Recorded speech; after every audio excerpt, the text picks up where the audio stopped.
성서가 288장 되겠습니다. 288장.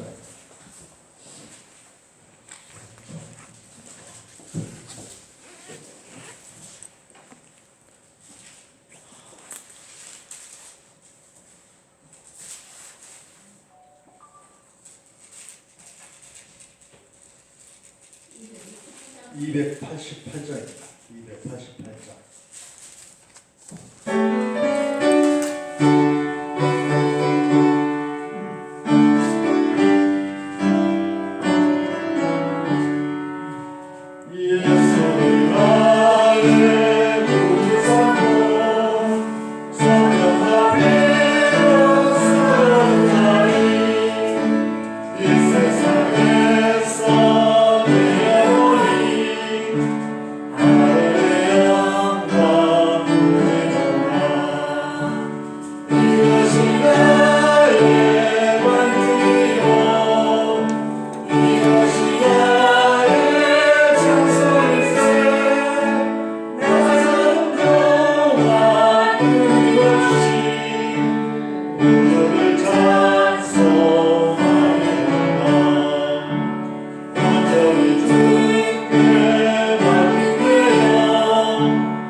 우리 하나님께 예배로 영광을 올리겠습니다. 신령 감사, 성부 영신 예배, 반주에 맞춰 묵도하심으로 시작하겠습니다.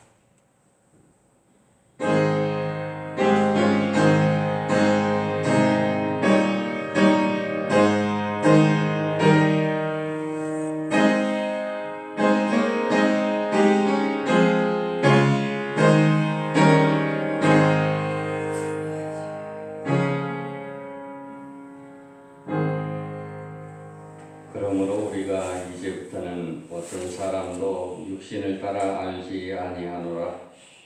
비록 우리가 그리스도도 육신을 따라 알았으나 이제부터는 그같이 알지 아니하노라. 그런즉 누구든지 그리스도 안에 있으면 새로운 피조물이라. 이전 것은 지나갔으니 보라 새 것이 되었도다. 찬송과 10장을 함께 찬송합니다.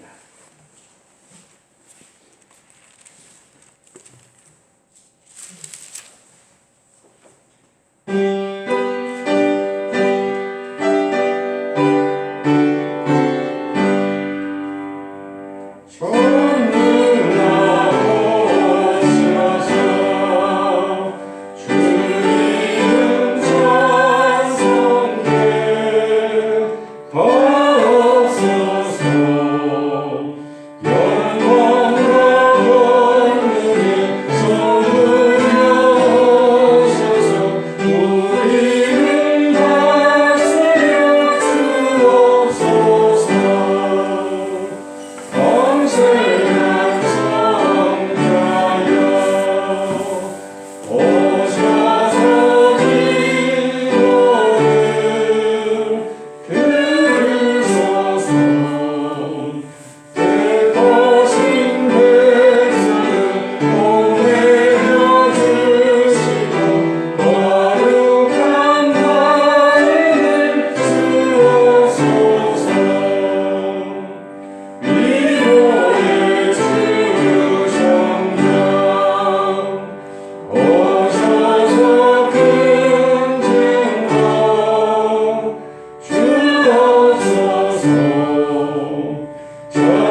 성시교독 93번을 교독하겠습니다.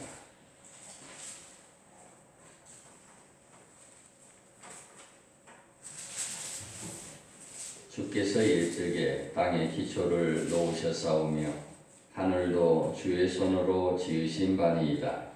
천지는 없어 지내니가 주는 온전하시고 그것들은 다 옷같이 낡으리니 그것같이 바꾸시면 바뀌려니와 주는 한결같으시고 주의 은혜는 무한하리이다.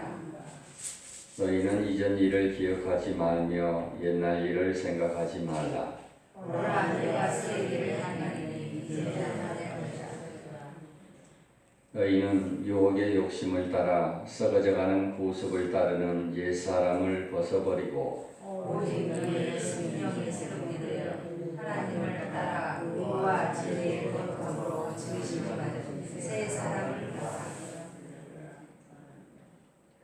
그런즉 누구든지 그리스도 안에 있으면 새로운 피조물이라. 이전 것은 지나갔으니 오라 새 것이 되었다. 새 계명을 너희에게 주노니 서로 사랑하라. 내가 너희를 사랑하는 같이 너희도 서로 사랑하라. 아멘. 사도신경으로 신앙을 고백하겠습니다.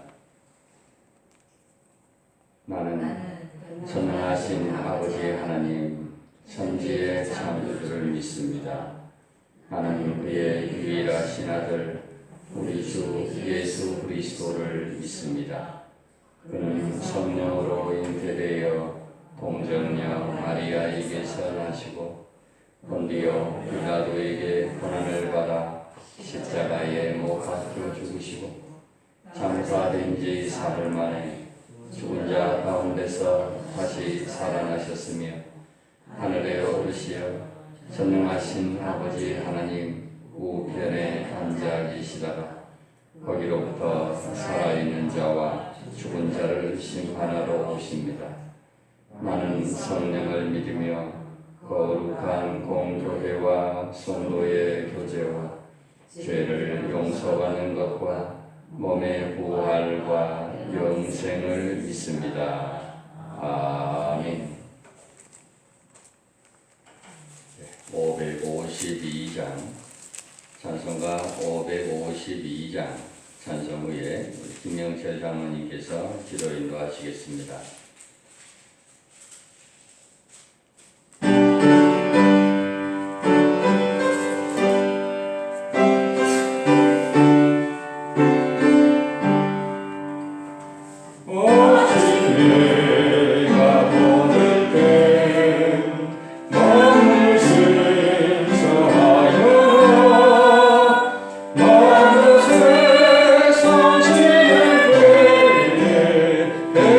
내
한 해를 마무리하는 이 예배에 불러주셔서 감사와 찬양 올려드립니다. 한 해 동안 저희를 먹이시고 입히시고 지키시고 인도하여 주신 주님, 저희는 아버지를 떠나 살 수 없음에 이 예배 자리에 나왔습니다. 비록 비대면으로 예배드리지만 이 예배에 함께하여 주셔서 저희가 드려지는 예배를 받아주옵소서. 저희에게 영원한 생명을 주신 주님, 한 해를 뒤돌아보면 너무나도 나약하고 무지한 저희들이었습니다. 코로나라는 전염병으로 인해 예배를 소홀히 하고 서로가 서로를 멀리하며 믿음에서 멀리 떨어진 삶을 살았습니다. 아버지 하나님이 주신 천국의 소망을 잊고 사는 저희의 죄를 용서하여 주옵소서. 어려움에 처한 나라와 교회와 개인의 삶을 위해 하나님 앞에 엎드려 회개하고 합심하여 기도하게 하옵소서. 아버지여, 이 나라에 처한 모든 것들을 회복시켜 주옵소서. 2020년 코로나로 인해 교회 예배가 멈춰졌습니다. 온라인으로 예배를 드린다 하지만 집중하지 못하는 상황입니다. 저희가 함께 모여 예배하는 것이 얼마나 감사한 것인 줄 깨달았습니다. 2021년은 하나님과 함께하는 한 해, 주님만 바라보며 살아가는 복된 한 해가 되게 하옵소서. 교회 예배가 회복되어져 전 성도들이 함께 찬양하며 하나님께 영광 올려드릴 수 있는 한 해가 되게 하여 주옵소서. 몸에 병환이 있는 이에게는 치료되는 역사가 있게 하옵소서. 또한 교회와 믿음이 떠난 성도들에게는 믿음이 회복되어지고 다시 하나님 전에 나와 예배할 수 있는 은혜를 주옵소서. 오늘 말씀을 들고 단에 서신 목사님에게 건강과 권능을 주시어 이 시간 주시는 말씀을 통해 하나님을 만나 위로받고 변화되는 복된 시간 되게 하여 주옵소서. 하나님 아버지, 2020년 저희를 인도하여 주셨듯이 2021년 저희에게 하나님이 주실 큰 축복을 기대합니다. 저희와 함께하여 주실 줄 믿사오며 거룩하신 예수님 이름으로 기도합니다. 아멘. 신약 마태복음 11장, 마태복음 11장 1절에서 15절입니다.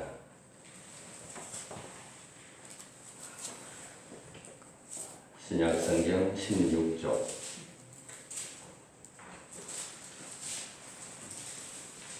신약 성경 16조 마태복음 11장 1절에서 15절까지 제가 받들어 읽겠습니다. 예수께서 12 제자에게 명하시기를 마치시고 이에 그들의 여러 동네에서 가르치시며 전도하시려고 거기를 떠나가시니라. 요한이 옥에서 그리스도께 하신 일을 듣고 제자들을 보내어 예수께 여짜오되 오실 그이가 당신이 오니이까 우리가 다른 일을 기다려오리이까. 예수께서 대답하여 이르시되 너희가 가서 듣고 보는 것을 요한에게 알리되 맹인이 보며 못 걷는 사람이 걸으며 나병 환자가 깨끗함을 받으며 못 듣는 자가 들으며 죽은 자가 살아나며 가난한 자에게 복음이 전파된다 하라. 누구든지 나로 말미암아 실족하지 아니하는 자는 복이 있도다 하시니라. 그들이 떠나매 예수께서 무리에게 요한에 대하여 말씀하시되 너희가 무엇을 보려고 광야에 나갔더냐? 바람에 흔들리는 갈대냐? 그러면 너희가 무엇을 보려고 나갔더냐? 부드러운 옷 입은 사람이냐? 부드러운 옷을 입은 사람들은 왕궁에 있느니라. 그러면 너희가 어찌하여 나갔더냐? 선지자를 보기 위함이었더냐? 옳다. 내가 너희에게 이르노니 선지자보다 더 나은 자니라. 기록된 바 보라, 내가 내 사자를 내 앞에 보내노니 그가 내 길을 내 앞에 준비하리라 하신 것이 이 사람에 대한 말씀이니라. 내가 진실로 너희에게 말하노니 여자가 낳은 자 중에 세례 요한보다 큰 이가 일어남이 없도다. 그러나 천국에서는 극히 작은 자라도 그보다 크니라. 세례 요한의 때부터 지금까지 천국은 진노를 당하나니 진노하는 자는 빼앗느니라. 모든 선지자와 율법이 예언한 것은 요한까지니 만일 너희가 즐겨 받을진대 오리라 한 엘리야가 곧 이 사람이니라. 귀 있는 자는 들을지어다. 세상에서 제일 큰 자의 의미라는 제목으로 오늘 말씀을 보겠습니다.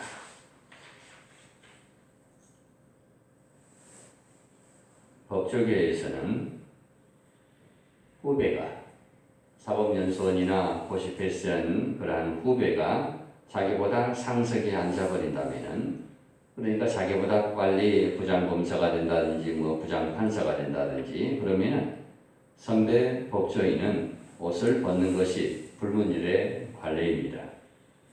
이것이 좋다 안 좋다 차원을 떠나서 세상 사람들이 사람을 보는 기준이 어디에 있느냐 하는 것을 보여주는 하나의 일면입니다. 이런 명예, 권세뿐이 아니라 소유의 많고 적음에 따라 또 사람을 평가하기도 합니다. 세상의 기준은 대체로 이러합니다. 이 세상에 살아가는 예수님 섬기는 사람들도 이런 면에서 완전하게 자유롭지는 않은 것 같습니다. 예수님의 제자들도 역시 예외가 아니었습니다. 하나님의 말씀에는 바로 이러한 문제로 다투는 예수님 제자들의 모습을 그대로 공개합니다. 누가 더 크냐, 누가 더 높으냐 이것입니다. 야고보와 요한의 어머니가 말합니다. 예수님께서 장차 이 땅의 왕이 되시면은 내 두 아들을 하나는 우편에 하나는 좌편에 앉혀달라고 부탁을 합니다. 이에 다른 제자들이 듣고 매우 불쾌했다고 나오지요. 아마 한 명은 재무부 장관 정도로, 또 한 명은 무슨 국방부 장관 정도로 한 자리를 부탁을 한 셈입니다. 누가복음 22장 24절에 또 그들 사이에 그중 누가 크냐 하는 다툼이 난지라. 마지막 만찬을 마친 자리에서 제자들이 이 모습을 다투고 있었다고 성경은 표현합니다. 자리 다툼입니다. 누가 크냐, 누가 더 나으냐의 문제였습니다. 세상에서는 누가 크고 누가 높은 자리에 있고 이것은 예민한 문제임에는 틀림이 없습니다. 어쩌면 이것이 필요한지도 모릅니다. 이 순서가 있어야 질서라는 것이 유지가 되거든요. 군에서도 빨리 입대한 자가 호참이 되고 계급순으로 명령체계가 유지되어야 통솔이 되거든요. 이러한 순기능도 있지만은 역기능 또한 얼마든지 있습니다. 높은 자리, 부를 위해서는 의리도 필요 없이 버리고 명분도 버리고 때로는 상대를 밟고 넘어서야 죽여야 내가 높아지는 험악한 사회로 진전되기 때문입니다.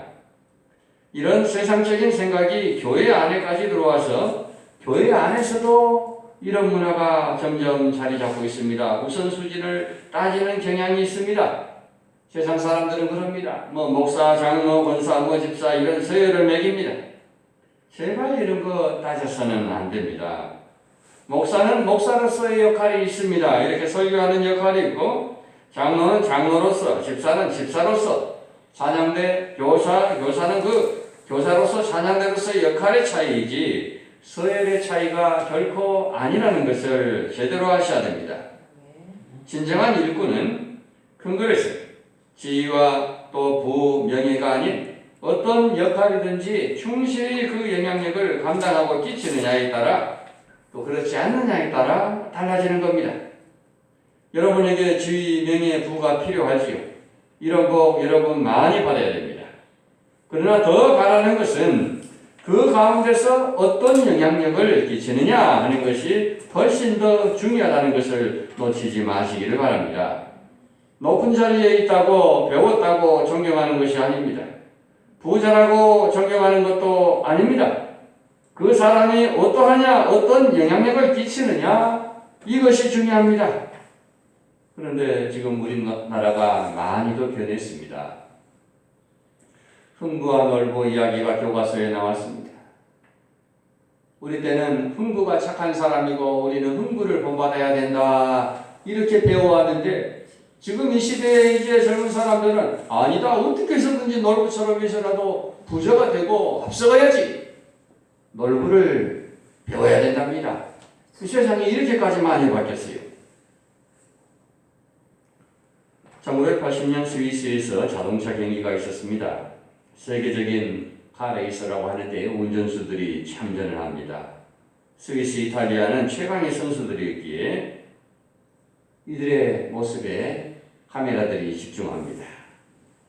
골인 지점 얼마 남지 않은 지점에서 이탈리아 선수가 스위스를 젖히고 1위로 튀어나옵니다. 이때 이탈리아 선수 차가 벽에 부딪혀서 차가 뒤집어지고 불이 나버립니다.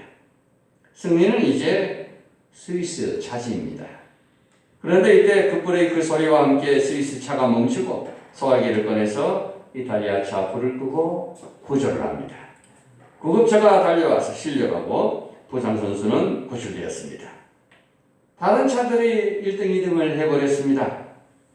세월이 흐른 후에 카레이서의 그 운전수들의 머리에 남는 것은 경쟁자의 생명, 그 위기 앞에서 자신의 우승을 포기할 줄 아는 필립 누라는 이 스위스 운전수. 지금도 이들의 가슴속에 진정한 금메달이다. 이렇게 기억을 하고 있습니다. 진정한 승리와 패배, 진정으로 큰 것과 작은 것의 가치는 그가 높은 자냐, 부자냐, 우승자냐가 아닙니다. 그가 어떤 사람이냐, 그가 어떤 선한 영향력을 끼치는 삶을 사느냐에 달려 있습니다. 특히 하나님 앞에서는 하나님 나라를 위하여 영향력을 끼치는 사람이 진정으로 큰 사람이다 하는 것을 아셔야 됩니다. 예수 그리스도를 위하여 어떠한 역할을 하느냐, 그리스도 안에서 어떠한 삶을 사느냐에 따라 큰 사람이 가려지는 겁니다.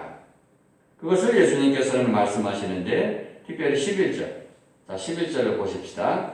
내가 진실로 너희에게 말하노니 여자가 낳은 자 중에 세례 요한보다 큰 이가 일어남이 없도다. 그러나 천국에서는 극히 작은 자라도 그보다 크니라.